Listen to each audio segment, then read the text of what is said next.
Big boss मराठीच्या घरात आज टास्क दरम्यान कल्ला झाला, पण याच दरम्यान जेव्हा वर्षाताई बाहेर आल्या त्यानंतर टीम ए मधील सदस्य निक्कीवर भडकले होते।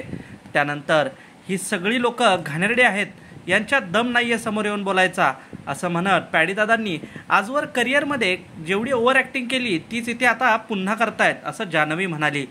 यावर पंढरीनाथ आत बसले होते। ते म्हणाले, आपल्या ॲक्टिंगबद्दल ही बोलतेय ती आता हे तिला नंतर बाहेर गेल्यावर भोवेल। मी पॅडीदादासोबत काम करणार नाही हा बोलायचा स्टँड तिला मिळाला पाहिजे, मग तिने म्हणायला पाहिजे मी काम नाही करणार, पण अनफॉर्च्युनेटली तो से तिला मिळणार नाही, पण तो मला मिळेल। याचवेळी आर्यानं जाऊन जान्हवीला पॅडीदादांच्या करिअरवर बोलू नकोस, त्यांनी जेवढं काम केलंय, थिएटर केलंय तेवढं आपण केलं नाहीये, त्यामुळे नीट बोल। यावर जान्हवी म्हणाली, तू फुट इथून। यानंतर पंढरीनाथ यांनी आर्याला आत घेऊन जात होते। यावेळी आर्या म्हणाली, तू विलन आहेस। जान्हवी यावर मी विलन आहे हे तिनं कबूल केलं। तर तुम्हाला आजचा भाग कसा वाटला?